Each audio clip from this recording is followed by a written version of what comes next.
오늘 이사야 43장 말씀 함께 나누려고 합니다. 구절수가 1절부터 28절까지 매우 이렇게 길게 돼 있지만 설교 내용은 그렇게 길지 않을 겁니다. 그러니까 앞에 1절부터 9절, 그 다음에 10절부터 13절까지를 좀 상세하게 말씀을 설명을 하고 그 내용이 어떤 뜻인지를 좀 이렇게 잘 생각하면 그 뒤에 있는 내용이나 그 다음에 이 말씀과 관련해서 우리가 들어야 하는 메시지에 대해서는 좀 더 쉽게 생각해 볼 수 있지 않을까 싶습니다. 우선 우리가 지난주에 42장 말씀을 나누었는데 당연하게 43장은 지금 읽은 43장은 42장과 붙어 있죠. 42장 내용은 어떤 내용이었냐면 하나님께서 야훼의 종을 보내주시겠다 그렇게 선포하는 내용이었습니다. 그래서 하나님께서 야훼의 종을 보내주시기 때문에 그 결과 어떤 은혜를 받게 되느냐, 42장은 이방과 열방이 어떤 은혜를 받게 되는지를 설명합니다. 그러니까 우리가 읽은 이 지금 43장은 이스라엘을 향한 선포인데요, 42장 앞장은 야훼의 종을 통해서 이방이 받게 된 은혜를 선포합니다. 그래서 이방이 하나님께서 도와주시는 그런 은혜를 받게 되어서 그들이 여러 가지 자연환경이나 다른 대적들로부터 구원을 받게 될 것이다 이렇게 쭉 선포를 하셨고요. 그리고 42장 맨 마지막 부분에 보시면 이스라엘의 어떤 상황인지에 대해서 이제 설명을 합니다. 그래서 하나님께서 원래는 이스라엘을 야훼의 종으로 부르셨는데 그들이 귀머거리고 또 맹인에 불과해서 그들이 직분을 감당을 못하는 그런 상황이었다 이렇게 설명을 하시죠. 자, 이제 43장 말씀을 보려고 하는데요. 몇 가지 부분을 잘 짚어가면서 본문이 어떤 뜻인지 잘 보시면 우리가 본문 쉽지 어렵지 않게 잘 이해할 수 있습니다. 먼저 1절 말씀 보시기 바랍니다. 1절에 보시면 듣는 사람과 또 말을 전하는 증거하는 대성이 나옵니다. 1절에 보십시오. 야곱아 너를 창조하신 여호와께서 지금 말씀하시느니라. 이스라엘아 너를 지으시니가 말씀하시느니라. 그래서 지금 듣는 청중이 누구냐면 야곱과 이스라엘입니다. 그러니까 이스라엘 백성을 향해서 이제 하나님의 말씀을 선포하시는 거예요. 방금 말씀드린 것처럼 42장은 이방을 향해서 선포하신 말씀, 지금은 혈통상 이스라엘을 향해서 선포하신 말씀입니다. 먼저 말씀드리면 다음 주에 나누게 될 44장 말씀은 자손들, 다음 세대를 향해서 주님이 이제 주시는 야훼의 종이 다음 세대에게 어떤 은혜를 주시는지에 대한 그런 내용을 담고 있습니다.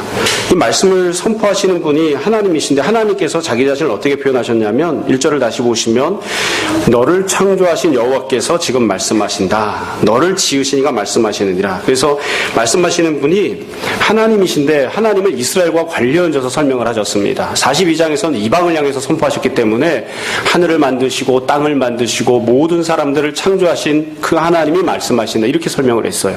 그러니까 이방과 관련된 하나님을 선포했는데 지금은 이스라엘과 관련해서 선포하신 거예요. 하나님께서 이스라엘을 창조하셨다고 하는 것은 백인 만들고 흑인 만들고 미국 사람 한국 사람 이렇게 따로따로 만드셨다는 것이 아니라 사실은 모든 인류를 다 하나로 만드셨죠. 하나로 만드셨는데 그 중에 특별히 이스라엘을 선택하셔서 구원을 베푸시고 은혜를 베푸시고 그래서 그들이 이스라엘이 되게끔 하셨습니다. 내가 특별히 사랑하고 선택했던 그리고 너희를 이스라엘이 되게끔 만들었던 그런 내가 너희들에게 선포한다 이렇게 말씀하십니다. 그 이후에 1절 중반부터 시작하면 하나님이 하시려고 하시는 말씀을 제일 처음에 두괄식으로 맨 앞에 주제를 탁 이렇게 던져놨어요. 그래서 1절 세 번째 줄에 보시면 너는 두려워하지 말라. 이게 이제 하나님이 말씀하시려고 하는 중요한 내용입니다. 넌 두려워하지 마라. 5절도 보시면 밑에 두 번째로 너는 두려워하지 말라. 그러니까 이 1절부터 9절까지는 두려워하지 않아야 되는 것에 대해서 두 번 말씀하실 거예요. 첫 번째 너는 두려워하지 말라. 그럼 도대체 뭘 두려워하지 않아도 되는가? 그 내용이 2절에 나옵니다. 2절을 보세요. 네가 물 가운데로 지날 때에 내가 너와 함께 할 것이라. 강을 건널 때에 물이 너를 침몰하지 못할 것이다. 그러니까 물을 두려워하지 말라는 거죠. 여기서 물 가운데로 지날 때라고 하는 물이라고 하는 표현은 지난주에 말씀드린 것처럼 히브리어로는 바다입니다. 그러니까 바다 가운데로 지날 때에 두려워하지 마라. 강을 건널 때에도 그때도 두려워하지 마라. 이제 이렇게 말씀하셨어요. 또 2절 세 번째 줄에 보시면 네가 불 가운데로 지날 때 타지도 아니할 것이요 불꽃이 너를 사르지도 못할 것이다. 그러니까 두려워하지 않아야 될 대상은 물과 불입니다. 이 물과 불을 지나갈 때에 그것을 지나가야만 되는 상황을 만났을 때에 두려워하지 마라. 네가 다 건널 수 있게끔 그렇게 해주시겠다 말씀하시는 거예요. 그러면 이렇게 두려워하지 않을 수 있는 이유는 무엇이냐? 3절 4절에 보시면 아주 간단하게 설명을 합니다. 3절 대저 나는 여호와 너의 하나님이요 이스라엘의 거룩한 이요 너의 구원자입니다. 하나님께서 이스라엘의 하나님이시고 하나님께서 이스라엘을 구원하시는 분이시기 때문에 두려워하지 않아도 된다. 그렇게 말씀하세요. 또 4절에 보시면 지극히 당연한 그런 아주 중요한 선포가 나오죠. 네가 내 눈에 보배롭고 존귀하며 내가 너를 사랑하였은즉 내가 네 대신 사람들을 내어주며 백성들이 내 생명을 대신할 것이다. 그러니까 두려워하지 않아도 되는 이유는 4절에 이야기하고 있는 것처럼 하나님께서 이스라엘을 보배롭고 존귀하게 여기시고 하나님께서 그들을 사랑하셨기 때문입니다. 이거 우리가 거꾸로 읽으면 안 됩니다. 이스라엘 백성들이 보배롭고 존귀하기 때문에 하나님이 그들을 그렇게 여기신 게 아니에요. 이스라엘은 막 굴러달리는 그런 돌멩이처럼 아무것도 아닌데 하나님께서 보배롭고 존귀하게 여기신 거죠. 또 이스라엘이 사랑스럽기 때문에 누가 봐도 사랑스러워서 사랑할 수밖에 없는 그런 존재라는 뜻이 아니에요. 막대목은 그냥 그런 냄비그릇 같은 그런 모습에 불과한데 하나님이 그들을 사랑하신 겁니다. 그러니까 하나님께서 보배롭게 여겨주시고 존귀하게 여겨주시고 사랑해 주신 거예요. 혹시 자녀가 있는 분들은 옆에 있는 자녀를 한번 보세요.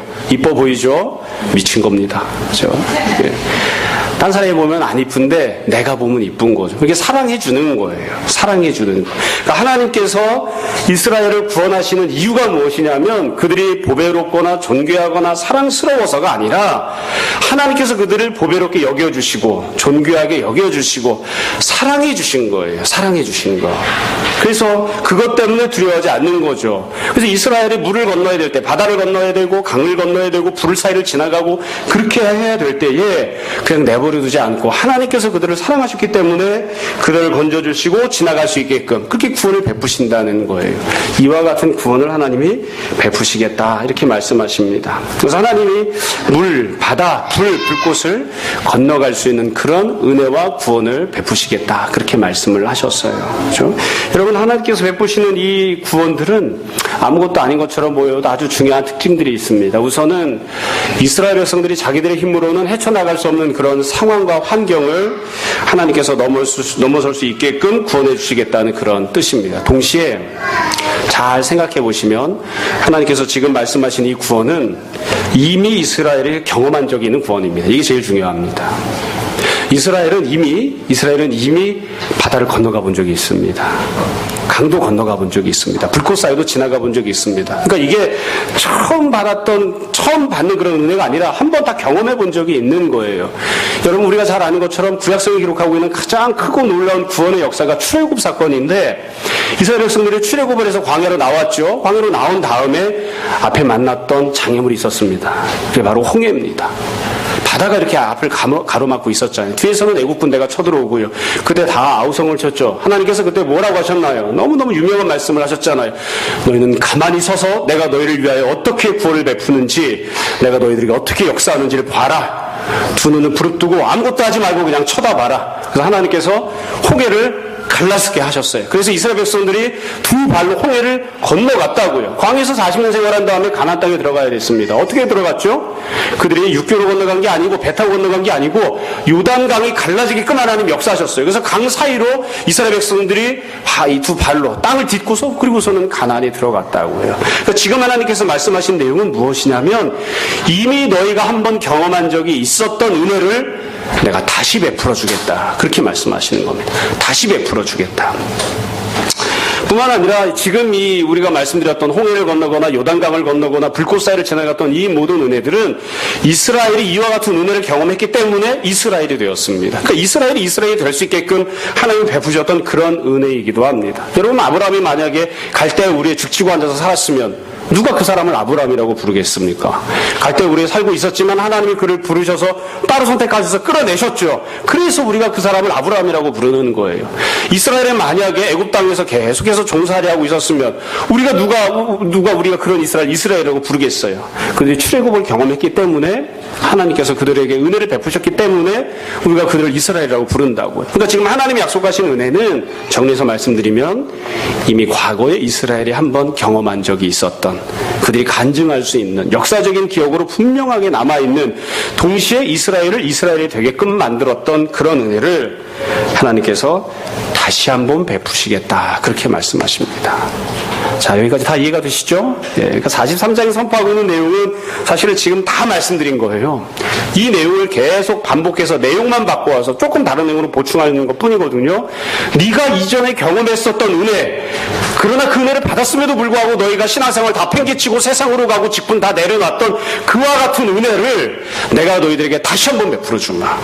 네가 잊어버렸던 은혜, 네가 너 되게끔 만들었던 그 은혜를 내가 너에게 다시 한 번 더 베풀어 주마. 홍해를 건넜던 것을, 요단강을 건넜던 것을, 불세를 지났던 것을 이미 30년 전에, 300년 전에, 1000년 전에 너희들이 경험했었던 하나님께서 분명히 하나님 되심을 보여주셨던 바로 그 은혜를 내가 너희들에게 다시 베풀어 주마. 다시 베풀어 주마. 하나님께서 그렇게 지금 말씀을 하시는 거예요.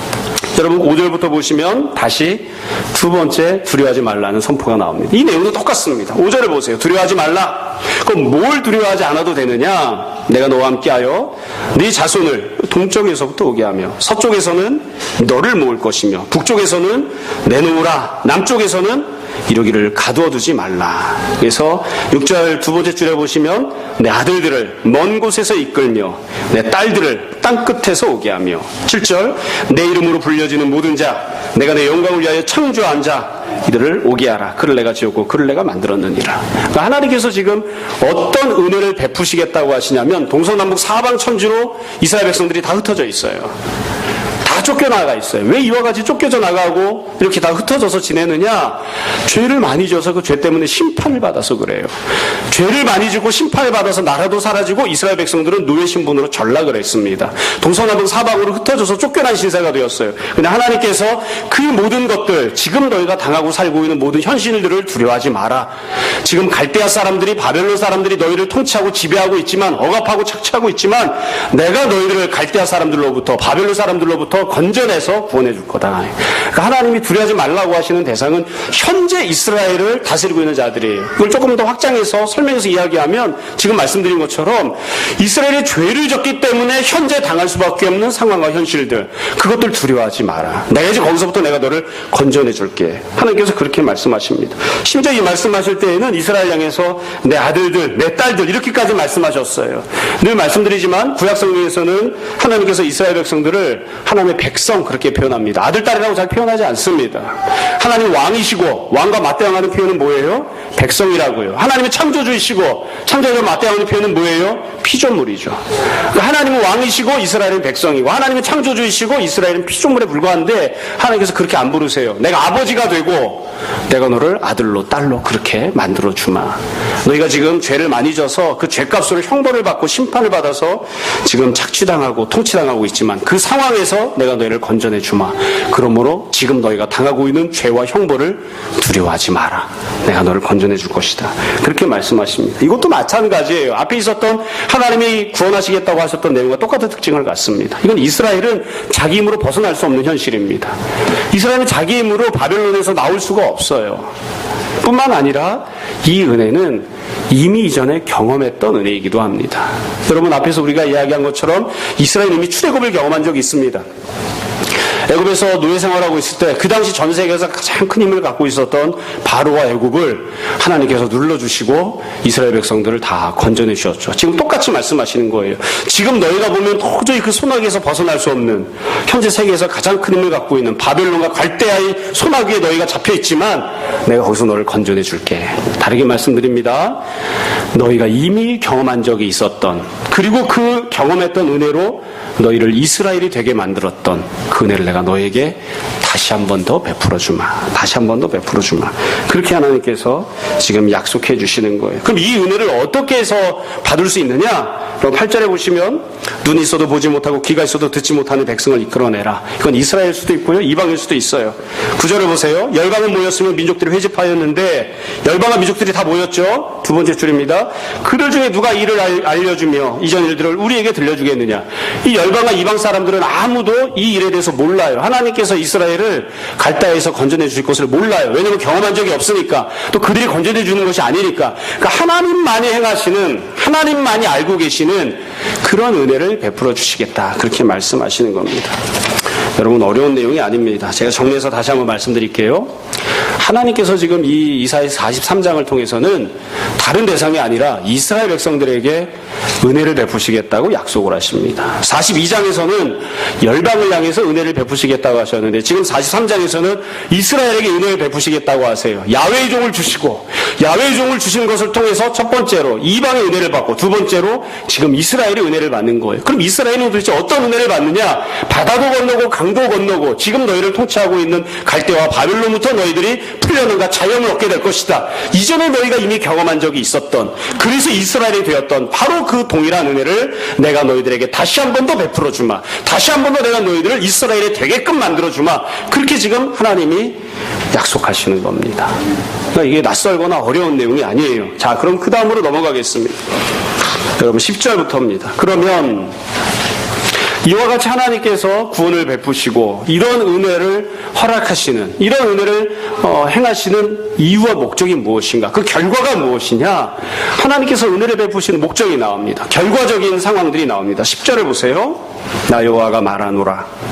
너희는 나의 증인, 나의 종으로 택함을 입었나니 이는 너희가 나를 알고 믿으며 내가 그인 줄 깨닫게 하려 함이라. 나의 전에 칭을 받은 신이 없었느니라. 나의 후에도 없으리라. 11절 나 곧 나는 여호와라. 나 외에 구원자가 없느니라. 내가 알려주었으며 구원하였으며 보였고 너희 중에 다른 신이 없었나니 그러므로 너희는 나의 증인이요 나는 하나님이니라. 그러니까 하나님께서 이스라엘을 이렇게 구원을 베푸시는 이유와 목적이 있어요. 그 목적이 무엇이냐면 이스라엘을 하나님의 증인, 하나님의 종으로, 곧 다시 말하면 야훼의 종으로 다시 세워주시기 위해서 이와 같이 구원을 베푸시는 겁니다.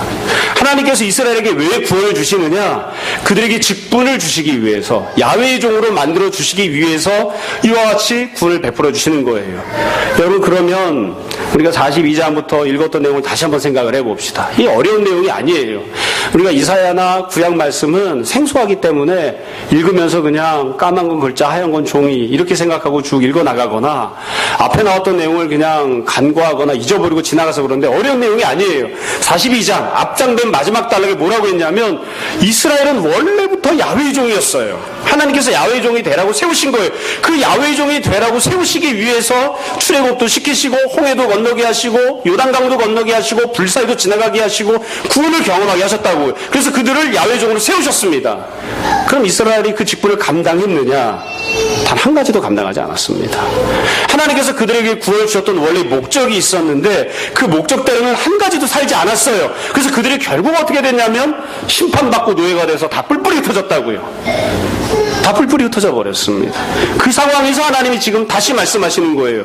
너희가 은혜받고 야훼의 종으로 세워졌음에도 불구하고 귀머거리에 불구하고 맹인에 불구하는 그런 신세로 전락해버리지 않았느냐. 그러나 내가 다시 한 번 더 너희들에게 43장입니다. 내가 다시 한 번 너희들에게 너희가 과거에 받았던 내가 너희들에게 베풀어줬던 그 은혜를 다시 한 번 더 베풀어주마.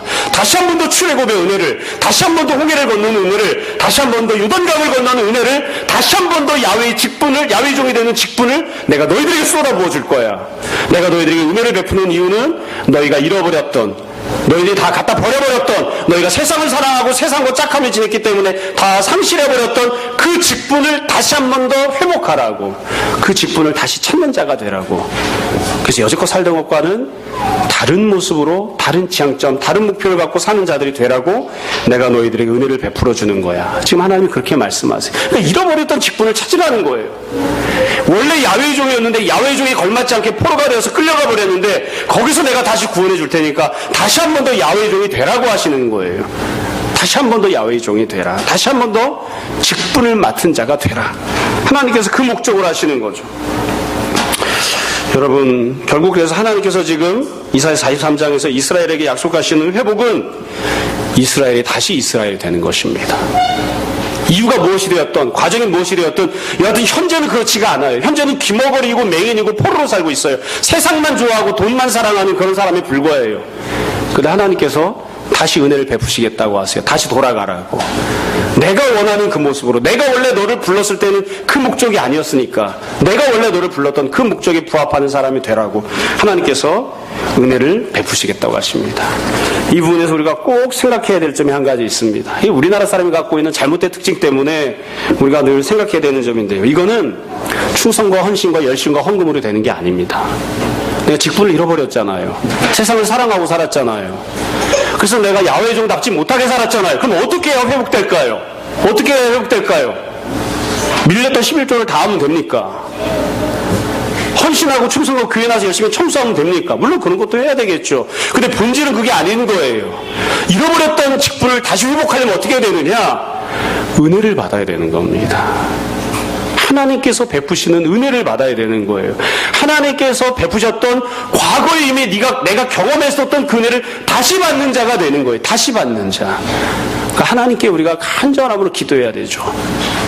주께서 우리에게 이미 베푸셨던, 우리가 이미 간증하고 알고 있는, 우리가 소유하고 있는 그 은혜를 받게 해주십시오. 우리가 잃어버렸던 첫사랑을 다시 회복하고 그거보다 더 큰 사랑을 받아 누리는 자가 되게 해주십시오.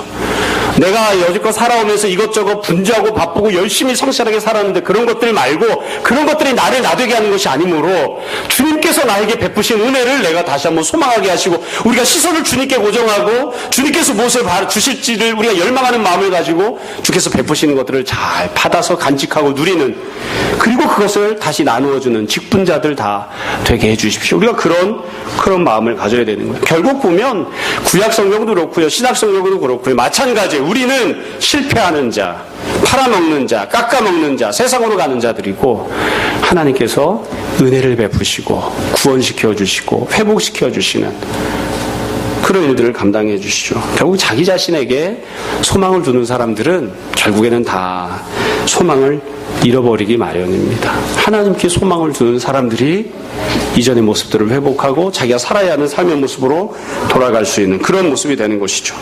자, 14절부터를 보겠습니다. 14절부터는 다시 첫 번째 단락과 똑같은 내용이 나옵니다. 그럼 14절부터 보시면 하나님께서 또 어떤 은혜를 베풀겠다고 하시는지 하나님이 베푸시는 구원에 대한 내용이 나와요. 14절 앞에 부를 잘 들으셨으면 이 14절부터 어렵지 않습니다. 14절 다시 읽어드릴게요. 너희 구속자 이스라엘을 거룩하니 여호와가 말하노라. 이스라엘을 구원하시는 거예요. 너희를 위하여 내가 바벨론에 사람을 보내어 모든 갈대아 사람에게 자기들이 연락하던 배를 타고 도망하여 내려가게 하리라. 그러니까 지금 바벨론과 갈대아에게 짓눌려 있는데 바벨론 사람들이 연락하는, 소리를 질러가면서 즐겁게 유흥을 즐기고 있는 그 배를 타고 그들이 다 도망가게끔 하나님이 만들어주시겠다. 그렇게 말씀하세요. 16절 나 여호와가 이같이 말하노라. 바닷 가운데 길을 큰 물 가운데 지름길을 내고 병과 말과 군대의 용사를 이끌어내어 그들이 일시 엎드러져 일어나지 못하고 소멸하기를 꺼져가는 등불 같게 하였느니라. 앞에서 하셨던 말씀을 다시 한번 또 말씀하시는 거죠. 바다의 길을 내줄 것이다. 그리고 너희를 죽이려 하겠던 모든 군대들을 다 내가 거기에 다 빠져 죽게 할 것이다. 그렇게 말씀하세요. 18절을 보십시오. 이렇게 하나님이 베푸신 은혜는 중요한 특징이 있습니다. 너희는 이전 일을 기억하지 말며 옛날 일을 생각하지 말라. 보라 내가 새 일을 행하리니 이제 나타낼 것이라. 너희가 그것을 알지 못하겠느냐. 반드시 내가 광야의 길을 사막에 강을 낼 것이다. 그러니까 하나님께서 여지껏 베푸셨던 은혜와 똑같은 은혜를 베푸시되 여지껏 누리지 못했던 더 큰 은혜를 베푸시겠다고 그렇게 말씀을 하세요. 그래서 이 세 번째로 베푸시겠다고 하는 은혜는 앞에 첫 번째 단락에 나왔던 내용과 똑같습니다. 여러분 22절부터 28절을 보려고 합니다. 22절을 보세요. 하나님 베푸시는 마지막 은혜입니다. 마지막 은혜에 대한 약속인데요. 이것도 우리가 잘 알고 있는 내용입니다. 22절부터 쭉 읽으면 되는데 그럼 조금 헷갈릴 수 있거든요. 그래서 먼저 25절을 보겠습니다. 25절을 보시면 이렇게 되어 있습니다. 곧 나는 나를 위하여 네 허물을 도말하는 자니 네 죄를 기억하지 아니하리라. 그러니까 하나님께서 베푸시는 네 번째 은혜가 있어요. 그게 무엇이냐면 죄를 용서해 주시는 겁니다. 죄를 용서해 주시는 거예요. 그럼 하나님이 죄를 어떻게 용서해 주시느냐? 왜 용서해 주시느냐? 22절을 보세요. 그 내용 과정의 설명이 나와요. 하나님은 죄를 용서해 주시는 분이신데 22절 그러나 야곱아 너는 나를 부르지 아니하였고 이스라엘아 너는 나를 괴롭게 여겼으며 23절 네 번제 양을 내게로 가져오지 아니하였고 네 제물로 나를 공경하지 아니하였느니라. 나는 제물로 말미암아 너를 수고롭게 하지 아니하였고 유향으로 말미암아 너를 괴롭게 하지 아니하였거늘 24절 너는 나를 위하여 돈으로 향품을 사지 아니하며 희생의 기름으로 나를 흡족하게 하지 아니하고 내 죄짐으로 나를 수고롭게 하며 내 죄악으로 나를 괴롭게 하였느니라. 하나님이 지금 22절 24절 말씀하시는 내용은 이거예요. 넌 나한테 아무것도 갖고 오지 않았다. 한마디로 이야기하면 그거예요. 넌 나에게 회개하지 않았다. 넌 네가 무슨 죄를 저질렀는지도 모르고 그 죄를 가지고 내 앞에 나와서 죄의 문제를 해결해달라고 간구하지도 않는다. 그럼에도 불구하고 내가 죄를 용서하는 자이기 때문에 네 허물을, 네 죄를 내가 용서해 줄 거야. 네가 신앙생활 똑바로 하지 않음에도 불구하고 내가 너에게 다시 한 번 더 기회를 줄 거야. 네가 나 앞에 나와서 재물 갖고 나와서 내가 이러이러한 죄를 저질렀습니다. 용서해 주십시오. 그렇게 제사를 드리지 않지만 내가 너에게 부담을 준 적이 없고 내가 너에게 가벼운 짐을 지었음에도 불구하고 아무런 네가 짐을 감당하지 아니하였다. 그럼에도 불구하고 내가 너의 죄를 용서해 줄 거야. 이게 하나님 지금 말씀하시는 네 번째 구원입니다. 하나님이 우리 죄를 용서하신다고 하세요. 이스라엘을 용서하시는데 어떻게 용서하시느냐? 이스라엘이 회개했기 때문이 아닙니다. 이스라엘이 사랑스럽기 때문에 사랑하시는 게 아니에요. 이스라엘이 존귀하기 때문에 존귀하게 여기시는 게 아니에요. 이스라엘이 믿음 생활을 잘했기 때문에 그에 합당한 어떤 은혜를 베푸시겠다고 하는 게 아니에요. 개판이라고요. 맨날 이런 얘기할 때 그러잖아요. 옆에 있는 사람을 보세요. 이런 사람이 자격을 갖추지 못했음에도 불구하고 은혜를 베푸시겠다고 하는 거예요. 보통 옆에 있는 사람 보러 가면 자기 자신을 보죠.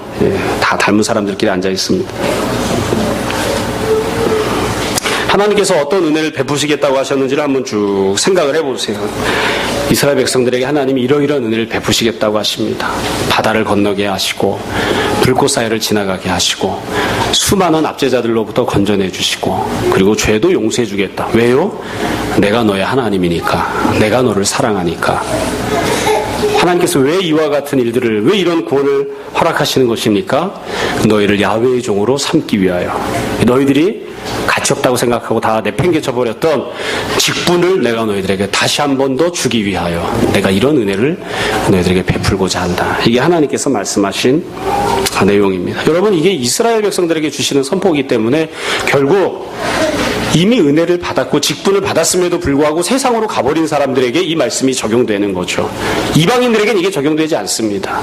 이스라엘 백성들에게 적용되는 거예요. 이미 은혜를 맛보았고 이미 하나님이 누구신 줄 알고 하나님이 나에게 무엇을 원하시는지도 알고 있으면서도 내 뜻대로 내 마음대로 생활하던 그런 사람들에게 하나님이 다시 한 번 더 회복시켜주겠다고 이렇게 말씀하시는 거예요. 그래서 어떤 점에서 보면 이런 내용을 들어야 하는 이스라엘은 매우 불행하게 사는 사람들입니다. 우리도 만약에 이 말씀이 우리에게 적용된다면 매우 불행하게 사는 것입니다. 자, 말씀을 정리하겠습니다. 오늘 말씀을 통해서 제가 몇 가지 본문에 대해서 설명을 했고요. 몇 가지 이 내용들을 적용해서 말씀을 드리려고 합니다. 그래서 첫 번째로 앞에서 했던 내용입니다. 회복은 헌금을 통해서 되는 게 아닙니다. 충성이나 열심을 통해서 되는 것이 아닙니다. 하나님의 은혜를 베푸셔야 됩니다. 그래서 하나님 앞에 나와서 하나님을 열심으로 바라보고 간절한 마음으로 가난한 심령으로 주의 은혜를 구하는 사람들이 회복을 누리는 겁니다. 우리가 다 그런 모습이 되었으면 좋겠습니다. 두 번째로 하나님께서 은혜를 베푸실 때 구약 성경을 지금 읽어보면 하나님은 은혜를 차별적으로 주십니다. 하나님께서 이방인들에게 은혜를 베푸시는 내용이 지난주에부터 42장인데요. 하나님은 이방인들에게 절대로 야훼의 종의 직분을 맡기지 않습니다. 하나님께서 42장에서 이방인들에게 은혜를 베푸시겠다고 할 때에는 내가 이스라엘을 도와준 것처럼 너도 도와줄게. 내가 이스라엘의 환경을 바꿔준 것처럼 너의 환경도 바꿔줄게. 이렇게 말씀하신 것뿐이에요. 절대로 이방인들에게는 야훼의 종이라고 하는 직분을 안 맡기세요. 어떤 분들은 모태신앙으로 태어나거나 아버지, 할아버지, 증조할아버지 다 신앙생활에 오면 자기가 유대인이라고 생각하는 사람이 있어요. 여기 유대인 계십니까? 없죠? 없죠? 100년 전에, 200년 전에, 300년 전부터 신앙생활을 했어도 우리 유대인 아니에요. 우리 다 이방인이에요. 근데 구약성경에 보면 하나님께서 은혜를 차별적으로 주신다고요. 이방인은 그냥 간신히 구원받은 거예요. 이스라엘은 직분을 받습니다. 야훼의 종이라고 하는 직분을 받습니다. 이제 이것을 우리가 중요하게 잘 생각해야 돼요. 이게 현실이니까요. 그러면 이건 이스라엘에게만 해당되고 우리와는 상관이 없는 것인가? 전혀 그렇지 않습니다. 여러분, 하나님께서 지금 43장에 선포하셨던 이 내용이 이사야 43장 선포하고 있는 내용이 문자 그대로 성취가 되나요? 천만에요. 문자 그대로 성취 안 됩니다. 오후 예배 때 제가 후반부에 대해서 다시 한 번 더 설명을 할 겁니다. 그때 조금 더 상세하게 설명을 하겠지만 이스라엘은 이 은혜를 받아요. 하나님 말씀하신 그대로 이 은혜를 받습니다. 그래서 다시 야훼의 종이 됩니다. 그러나 그들은 다시 야훼의 종이 된 이후에 그 은혜를 다시 차버립니다. 그래서 지금 현재 그들이 심판받은 것과 마찬가지로 미래의 그대의 자손들도 다 심판받는 존재로 전락해버리고 말아요. 그래서 하나님께서 이스라엘 백성들을 야훼의 종으로 세우심에도 불구하고 다시 세워주심에도 불구하고 그들이 그 직분을 귀하게 여기지 않았기 때문에 버렸기 때문에 그 직분이 사라져버렸어요. 그럼 이 이사야 44장 말씀은 어떻게 성취가 되었느냐?